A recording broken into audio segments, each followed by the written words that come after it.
The floor at Halbrook Precision Components was loud, the way a good floor is loud, 100 honest noises stacked into one. And at 7:41 in the morning, Aaron Whitlock was reading all of them at once. He stood at his bench in coveralls that had been washed so many times the gray had gone soft, a torque wrench in one hand, listening to a spindle 2 aisles over that was starting to sing half a note flat. He had not looked at a gauge. He did not need to. 12 years does that to a man's ears. He never heard Bryce Kimball coming because Bryce Kimball did not make honest floor noise. He made the sound of new shoes that had never met a metal chip, and he made it fast, sweeping the aisles the way a man sweeps a room he is ashamed of. "You!" The word came across the bay loud enough to turn heads. "Coveralls! Off my floor!" Aaron set the wrench down and turned around. Bryce was pointing at him the way you point at a spill. "The client lands in 20 minutes, Bryce said. "I am not having them walk in here and shake hands with the help. Out the back, now. Take the truck around and stay gone until we call you." For a moment, the whole shift went still. 40 people found something on their own benches to look at.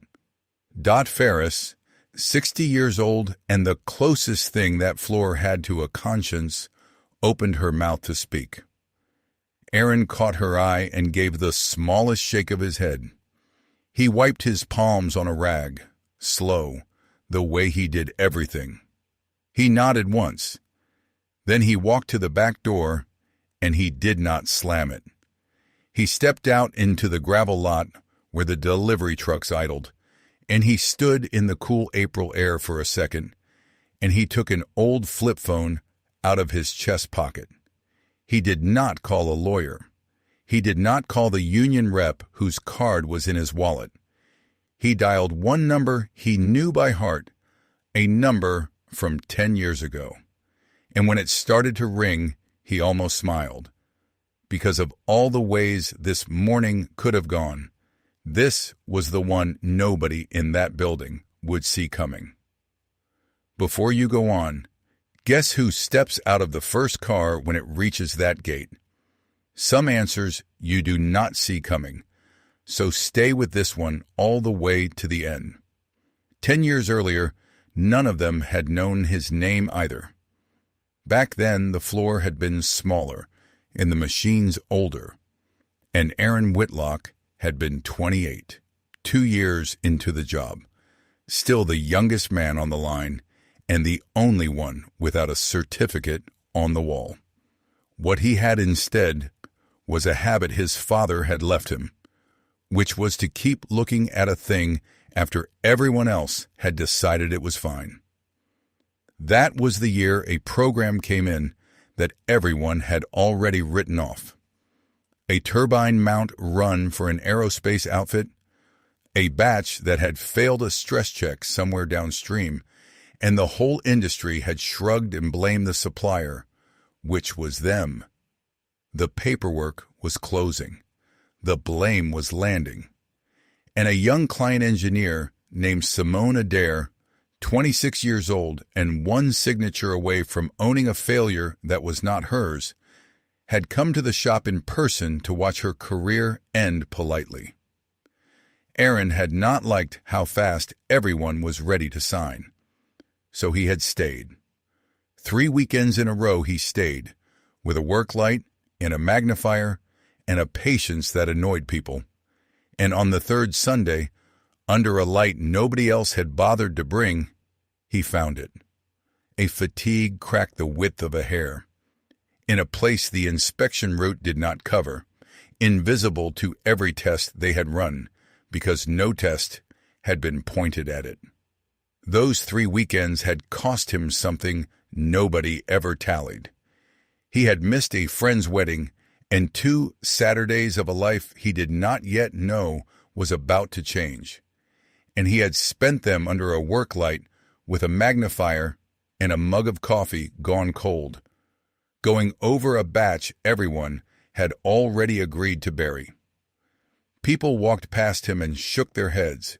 The shop foreman told him twice to let it go, that the paperwork was closing, that it was not his batch and not his problem.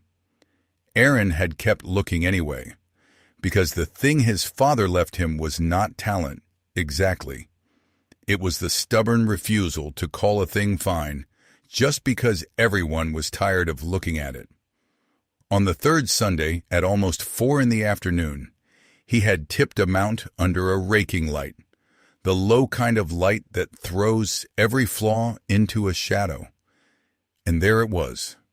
A fatigue cracked the width of a human hair in a radius the standard inspection route did not even cover.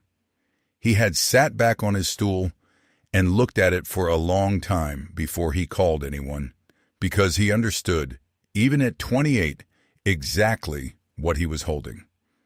He remembered the way Simone had looked at the bench when he showed her. Not relief first, something closer to shock, then a kind of anger at how close it had come. "You could have let me carry this," she had said quietly. "It would have been easier for everyone if you had just let me carry it." "Not a chance," Aaron had told her. "It was hidden. That is not the same thing as your fault. I was not going to let you sign your name to something that was hiding from you." He had gone back to his bench after that. He had not asked for anything. He did not tell the story at parties because he was not the kind of man who kept a story like that on a shelf to be admired. He fixed the thing, and the thing stayed fixed, and he went home. That was, in his understanding, the entire job. What he did not know, standing in that gravel lot a decade later with a phone against his ear, was that Simone Adair had never forgotten a single detail of it. To understand the man in the coveralls, you have to leave the floor for a minute and go to a small kitchen on the east side of town at 5:30 in the morning, where most of Aaron Whitlock's real work got done. That was where he packed a lunchbox shaped like a rocket. That was where he signed a permission slip for a field trip to the Science Museum and left a note that said, "Have fun, love Dad," in the careful print of a man who wanted his daughter to be able to read his handwriting. Nell Whitlock was 8 years old, gap-toothed, serious about robots, and the load-bearing wall of Aaron's entire life. He had her every morning, and he intended to keep having her every morning, and everything else he did was arranged quietly around that fact. "Will you be home for the science fair?" she asked him that week, over cereal, not looking up, in the studied casual voice kids use for the questions that matter most. "Front row," Aaron said. "Always. I already told your teacher to save me the good folding chair." "There are no good folding chairs." "Then I will bring my own." She grinned into her cereal. He dropped her at school at 7:15, watched until she was through the door, and only then drove to the shop, which was the order of operations he had followed for 4 years and did not plan to change. There were mornings it was hard. He would not have told anyone that. But there were mornings when the kitchen was too quiet, and the second coffee cup sat clean in the cupboard where it had sat for 4 years, and he would stand at the counter for a second longer than he needed to. Then Nell would thunder down the stairs with one shoe on and a question about black holes, and the morning would pick him up and carry him forward the way it always did. She was the reason the smaller life was not a smaller life at all. She was the reason it was the whole thing. On the floor he was, quietly, the man the place ran on. Within the first hour of any shift, 3 or 4 operators would drift over to his bench with problems no manual solved. A tool that chattered. A finish that had gone cloudy overnight. A machine that sounded, to everyone but Aaron, exactly like it always did. He would put a hand flat on the housing, or tip his head, or close his eyes for a second, and then he would tell them what was wrong, and he would almost always be right. He had no degree on the wall. He had 12 years in his hands and a good ear, and the floor trusted that ear more than it trusted any gauge, because the ear had never once lied to them. There was a language to the place that did not appear in any manual, and Aaron was fluent in it. He knew that a bearing about to go bad talked to you 2 weeks before it failed, if you were the kind of person who listened. He knew which of the old machines liked to be warmed up slow on a cold morning, and which one would hold a tolerance all day if you just kept the coolant clean. He kept a little notebook, soft-cornered from his back pocket, where he wrote down the small, honest history of each machine, the way a country doctor keeps notes on patients he has known since they were born. New engineers came through sometimes with tablets and confidence, and they were often good, and Aaron helped them without a trace of ego. And then he went back to the bench where the real diagnosis lived in a man's hands and his ears, and his willingness to be patient with a thing that could not talk. Dot Ferris slid the first coffee of the day across his bench that morning, the way she had 1,000 mornings, and she nodded toward the front office where the new suit was pacing. "Don't let him rattle you," she said. "He's all shine and no thread count." "He's nervous," Aaron said. "Big day." "He's a peacock in a machine shop," Dot said. "You are the shop. Remember which one the client is actually coming to see." Aaron just drank his coffee. He did not think of himself as the shop. He thought of himself as a man who was going to be home by 6. He had not always had the smaller life. There had been a year 4 years back when the world offered him a bigger one and took the ground out from under him in the same 12 months. Maeve had been his wife for 5 years, and his whole weather system for longer than that. When she got sick, it was fast, the kind of fast that does not leave room for plans, and in the middle of it, the company had offered him a promotion, a regional field service role, more money than he had ever made, and a schedule built entirely out of airports. He had turned it down without a second meeting. He wanted to be the parent who was there, in the chair by the bed, and then, when the bed was empty, in the chair at the kitchen table, where a 4-year-old needed someone to be reliably, boringly present every single morning. So the world had offered him a title the same season it took his wife, and he had chosen the smaller job on purpose, and he had never once been sorry. He kept a drawing taped inside the lid of his toolbox. It was a crayon rocket Nell had made him the first Father's Day after, orange and lopsided, with a stick figure in the window, labeled Dad in letters that went uphill. It had faded from years of shop light, but he could not have cared less about the fading. It was the first thing he saw when he opened the box, and the last thing he saw when he closed it. Reggie Nunn, the youngest tech on the floor, 24 and hungry, asked him about it once. Asked him really about all of it, the way young men ask the things sideways. "You ever think about going for lead?" Reggie said. "You could run this whole floor. Everybody knows it." "Lead sleeps in hotels," Aaron said. "Lead flies to the client site and misses the science fair. I like being home by 6. "That's it? That's the whole reason?"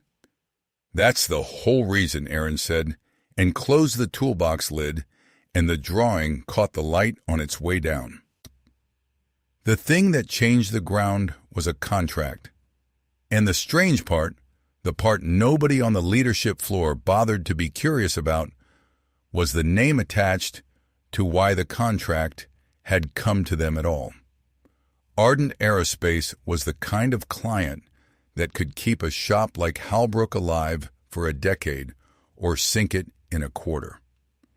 They were shopping a make-or-break build, and out of every supplier in the region, they had asked for Halbrook Precision by name, sole-sourced, no bidding war.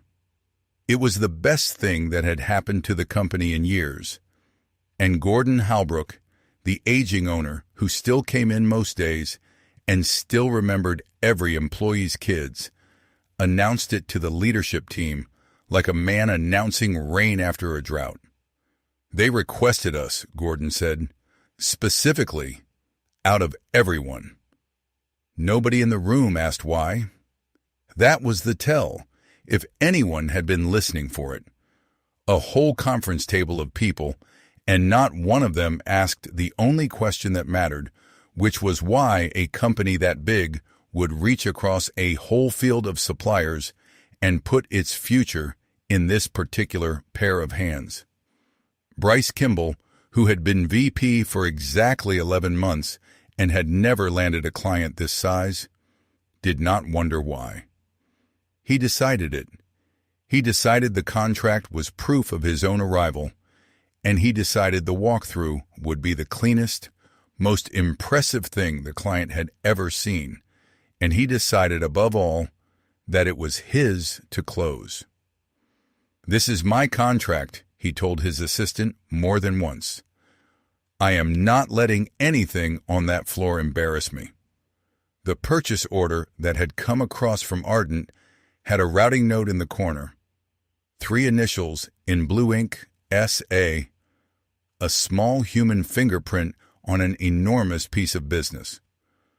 Bryce filed it without reading it. He was looking at the logo, not the ink. In the days before the walkthrough, Bryce turned the floor into a stage set, and the direction of the play was appearances. He wanted the aisles empty and the machines gleaming. He wanted the old, reliable, scuffed line, the one that had run true for 15 years and made most of what the shop actually shipped, shut off and hidden behind a curtain of shrink film because it did not photograph well.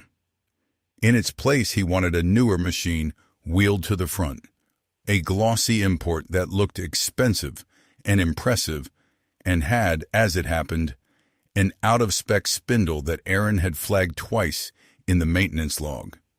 Aaron told him, quietly, without an audience, the way you are supposed to raise a real problem.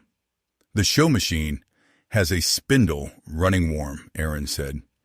"It will make a pretty chip for about 4 minutes, and then it will chatter. If you want to run a real part in front of them, run it on the old line. The old line is ugly and it is honest." "The old line looks like something out of a museum," Bryce said. "The new one looks like the future. That is the spec today. Appearances are the spec today." Aaron did not argue past that. Arguing past that was not the job. Instead, he stayed late, 2 nights running, after the stage crew had gone home, and the front machine sat gleaming and useless under its lights.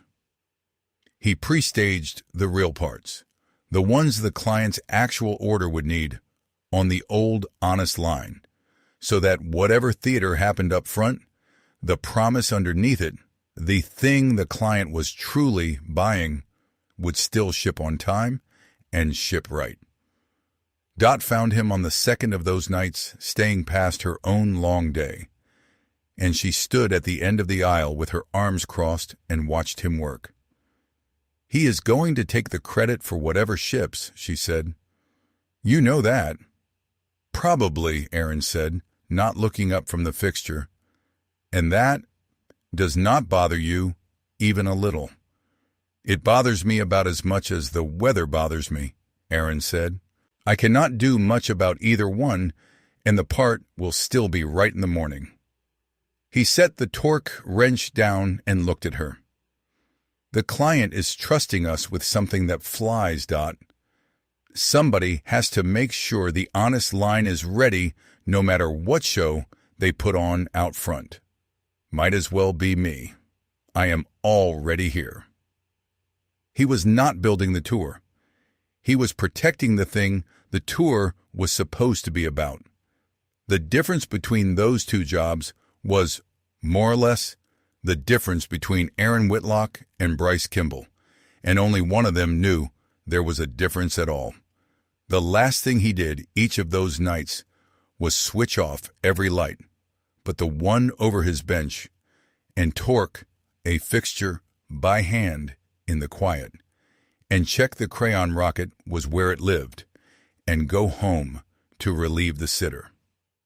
So now you know the shape of the man, and you are back where you started, on the morning of the walkthrough, when Bryce Kimball pointed across the bay and told him to get off the floor before the client could see the help. Here is what the room did not know Aaron was carrying. He was carrying the one card that would have ended the humiliation in a single sentence. He could have stood his ground and said, out loud, in front of everyone, that the reason Ardent Aerospace had asked for this shop by name, the reason there was a contract to close it all, traced straight back to 3 weekends and a hair-thin crack and a young engineer he had refused to let fail. He could have made Bryce Kimball very small, very fast. He did not. Dot Ferris followed him halfway to the back door, furious on his behalf, her voice low and shaking. Say something, she said. You could end this right now. Say what you did. Say who is really coming here. Aaron paused with his hand on the door. It is not my job to say it, Dot, he said gently. If it needs saying, it is hers to say, not mine. And he went out into the lot, and he took out the old flip phone, and he dialed the number, and when Simone Adair picked up, he did not scheme, and he did not plead. He told her the truth, because the truth was the only thing he had ever traded in. Simone, it is Aaron. I wanted you to hear this from me before you get here. He looked at the gravel while he said it, the way honest people often do. I will not be on the floor when your team comes through today. There was a call made about how things should look. It is fine. The crew is good. They know your build inside and out. You are in the best hands in the building. I just did not want you to walk in and wonder where I was. There was a long pause on the line, long enough that he thought the call had dropped. Then Simone Adair, head of engineering for Ardent Aerospace, the young woman he had saved a decade ago and the powerful woman she had become, said 6 words very quietly. Stay right where you are, Aaron. At the front of the building, at almost exactly that moment, the client's cars reached the gate and stopped and did not come in. There were 3 of them, dark and unhurried, and they simply sat at the closed gate with their engines running, going nowhere, while inside the lobby, Bryce Kimball straightened his tie for the 4th time and waited to be impressive. The front desk phone rang. The receptionist answered, listened, and put a hand over the mouthpiece. Mr. Kimball, she said, the client is at the gate. They are asking to confirm something before they come in. They will not come in until it is confirmed. Before Bryce could take the receiver, Gordon Halbrook's cell phone rang in his own hand, and Gordon, who answered every call from a client personally because that was how he had built the place, said hello, and then went quiet and listened for a long time. The voice on Gordon's phone was calm and even and belonged to Simone Adair. Gordon, I am going to be direct because we have known each other long enough for direct, she said. I did not sole source my company's most important build to Halbrook Precision because of your equipment. Your equipment is fine. Everyone's equipment is fine. I sole source to you for exactly one reason, and his name is Aaron Whitlock. and I have trusted my signature to his hands for 10 years. I am sitting at your gate right now, and I have been told he was walked off the floor this morning, so my team would not have to see him. So I need to know one thing before my cars move another foot. Is that man still standing in your building? Because if he is not, Gordon, then we do not have a meeting. We do not have a contract. We have a very long drive home. Gordon Halbrook looked across the lobby at Bryce Kimball, and something in the old man's face rearranged itself, and everyone standing there watched it happen. "Give me 2 minutes," Gordon said into the phone. "He is still here. He has always been here." He lowered the phone and looked at his VP for a long moment, and when he spoke, his voice was not loud, which was somehow worse than if it had been.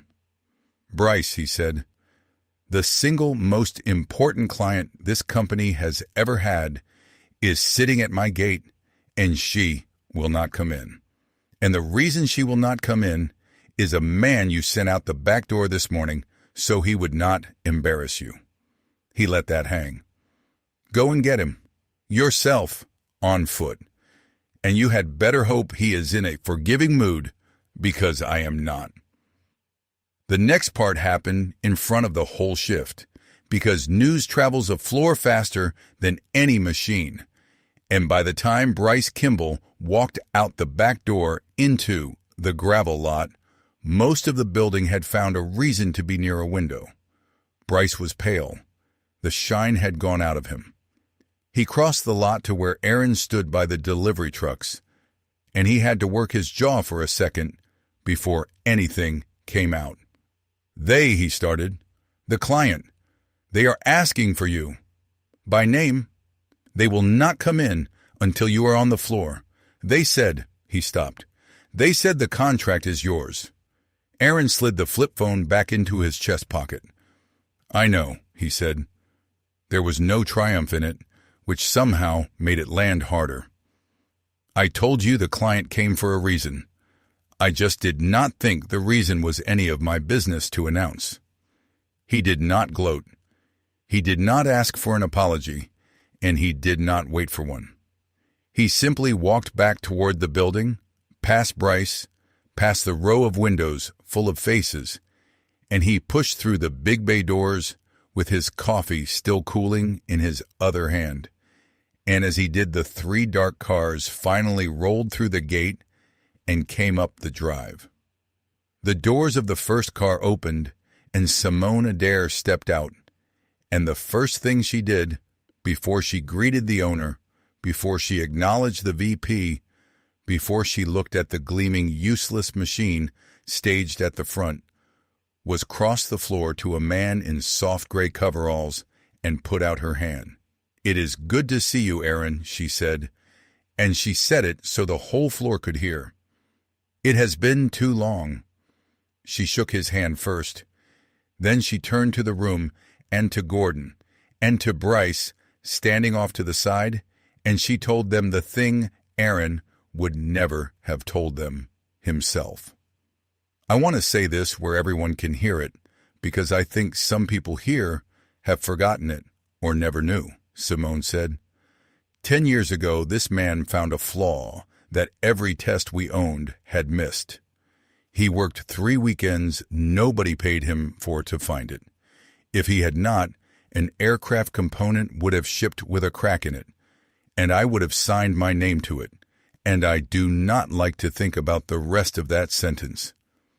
Everything my company builds today sits, in one way or another, on a part this man refused to sign off on until it was right. She let that settle. That is the person who was walked out the back door this morning, so he would not embarrass anyone. I promise you, he is the least embarrassing thing in this building. The floor was very quiet. Then somebody near the old line started to clap, and then the whole shift was clapping, and Aaron Whitlock stood in the middle of it, looking mostly like he wished they would stop and let him get back to work. You never told anyone, Simone said to him, quieter now, just for him, while the room settled. 10 years, and you never once told anyone in this building what happened. There was nothing to tell, Aaron said. I found a crack. That is the job. It was not the job, Simone said. It was 3 weekends of your life for a stranger's mistake. That was not even a mistake. Most people would have dined out on that for a decade. She shook her head slowly, half a smile on her face. You went back to your bench and made lunches. They are good lunches, Aaron said, and for the first time all morning, he actually smiled. And something in the air between them, 10 years in the making, quietly changed its mind about a few things. The walkthrough itself nearly went the way Bryce had built it, which is to say badly. And then Aaron quietly kept it from doing so. The glossy front machine, put through its paces for the client, made exactly the pretty chip Aaron had predicted for exactly about 4 minutes, and then the warm spindle began to chatter, and the finish went to ruin in front of everyone. Bryce's face did a complicated thing. Before the moment could curdle, Aaron stepped over to the old scuffed line he had pre-staged 2 nights running, the ugly, honest one behind the shrink film, and he ran the client's actual part, and it came off the machine clean and true, and within a tolerance you could not argue with. Simone picked it up, turned it in the light, ran a thumb along the finished edge, the way an engineer does when she is checking a thing she already trusts, and handed it to her lead without a word. And the word was not needed. Her lead measured it anyway, out of habit, and looked up with the particular expression of a person whose instrument has just confirmed something obvious. That is the tolerance we spec for flight hardware, the lead said, mostly to himself. Off the old machine, first run, no adjustment. Off the old machine, Simone agreed, watching Aaron and not the part. The one they hid behind the plastic. Gordon Halbrook watched all of it. He was an old man who had built a company by knowing exactly who did the real work, and he had let himself forget for 11 months. And he did not enjoy the reminder, but he was honest enough to take it. I very nearly let the wrong man speak for us, Gordon said, to no one, and to himself, watching Aaron and not watching Bryce at all. Bryce Kimball ended the morning standing alone beside the beautiful machine that had failed, while every person who mattered stood somewhere else, around a scuffed old line and a man in coveralls. And that was its own kind of consequence, quiet and complete, and requiring no cruelty at all. When the cars had gone and the contract was, in every way that counted, secured, Gordon Halbrook found Aaron at his bench and offered him the thing that was supposed to be the happy ending. I want you in the office upstairs, Gordon said. The VP role, the real one, done right this time. The title, the money, all of it. You have earned it 3 times over, and I should have seen it years ago. Aaron wiped his hands on the rag and thought about it honestly, because it deserved to be thought about honestly. He thought about the money, which would have changed things for Nell. He thought about the title, which a younger man would have wanted badly. And then he thought about hotels and airports and a folding chair sitting empty in a school gym while a cardboard rocket flew without him in the room. I am honored, Gordon. I mean that, he said. But that job sleeps in hotels. That job flies to the client site and misses the science fair. I have got a front row seat I am not willing to give up. He almost smiled. Ask me for anything on this floor, and it is yours. But the seat stays. Gordon looked at him for a long moment and then nodded slowly. the way men nod when they have just been taught something by someone younger. Aaron went out to the lot on his break and called the after-school program, not to report a triumph because it would not have occurred to him to describe the morning as one, but to confirm the only appointment that had ever mattered to him. "Hi, kiddo," he said when they put Nell on. "Just checking. Science fair, Thursday, front row." "You already said that 4 times, Dad," Nell said, with the enormous patience of an 8-year-old. "Did you have a good day?" Aaron looked back at the building, at the ugly, honest lines still running clean, at the whole strange morning. "A pretty good one," he said. "Yeah, a pretty good one, kid." He hung up and he taped a loose corner of the crayon rocket back down inside the toolbox lid, and he switched off the bench lamp and he went back to work. The story did not end with a firing because Aaron Whitlock had no appetite for making a ruin out of another man, and because Gordon Holbrook, taking his cue from the quietest person in the building, chose repair over wreckage. Bryce Kimball was not thrown out. He was instead sent down. Gordon gave him a choice that was really an education: learn the floor from the bottom, from the man he had tried to hide, or leave. To the surprise of a good many people, Bryce stayed. And a few weeks later, he showed up on the floor in borrowed coveralls that did not fit him, holding a notebook, looking like a man who had discovered late that he did not actually know what his own company made. Aaron taught him the way he taught Reggie, without condescension, because contempt was not a tool he kept in the box. "How do you know what it needs just by the sound?" Bryce asked one afternoon, genuinely, standing at the old line with his sleeves pushed up. It was, in its way, the first honest question he had asked in the building. "You stay long enough to listen," Aaron said. "That is the whole secret. There is no other secret. You stay and you keep looking at the thing after everyone else has decided it is fine, and one day you can hear it." Bryce wrote that down, which was its own small miracle. He was not a fast student, and he was not a natural one, but he turned out to be, once the shine was knocked off him, a person willing to be wrong in front of other people. And that is most of what learning actually requires. He learned the names of the machines.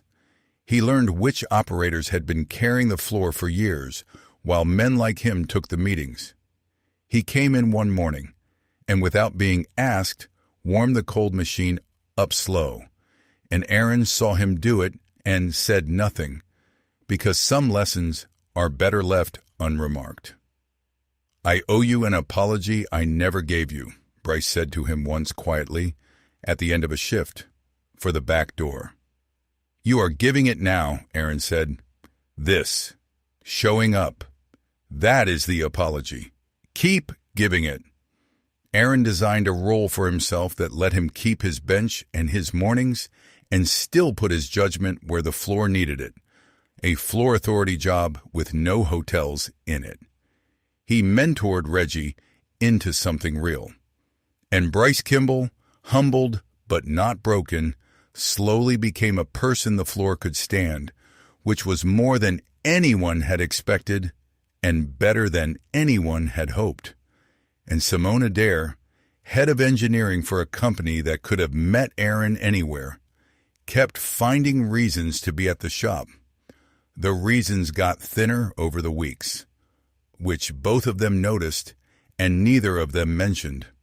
A design review that could have been a phone call. A part she wanted to see run in person. A question about the honest line that any of a dozen people could have answered, brought, somehow, only to him. She would stand at his bench with her arms crossed and her sleeves pushed up, and she would ask him how he knew things, and he would tell her, and the answers were always simpler and stranger than she expected. She had spent her whole career among people who were certain. It turned out she had been quietly starved for someone who was merely honest. "Can I ask you something?" she said one afternoon, turning a finished part over in her hands. "You had the perfect card that morning. You could have ended the whole thing with one sentence and made him look like nothing. Why didn't you?" "Because it would have been about me," Aaron said. "And it was never about me. It was about the part being right and your team being safe. The minute I make it about me, I am just a different kind of the same thing he was." Simone looked at him for a while after that and did not say anything and set the part down very carefully, like it had become worth more. Eventually, the pretense wore all the way through, the way pretense does between two honest people, and it became simply coffee at a diner near Nell's school on a Thursday, with a science fair ribbon lying on the table between them, because Nell had insisted her dad show it to his friend. Neither of them had gone looking for this. They had only once, a long time ago, refused to let each other fail, and it turned out that was a sturdier foundation than most people ever get to build on. Months later, in a school gymnasium that smelled of floor wax and poster board, a cardboard rocket painted orange sat on a spring-loaded launcher at the end of a row of science projects, and in the front row, in folding chairs that were not good, but were, that day, the best chairs in the world, sat a man in a clean shirt and a woman beside him, and an empty seat with a coat over it that nobody needed because everyone who mattered was already there. Nell counted down from 10. The rocket flew. It went about 4 feet and came down in a tangle of string, which is exactly how far a cardboard rocket is supposed to go, and the front row cheered like it had reached orbit. The men who had once looked straight through Aaron Whitlock were nowhere in that room. The people who saw him clearly were all of them there. The man they had tried to walk out the back door had never once needed the front one. He had only ever needed to be home by 6, and to be quietly and without any fuss about it, exactly who he had always said he was.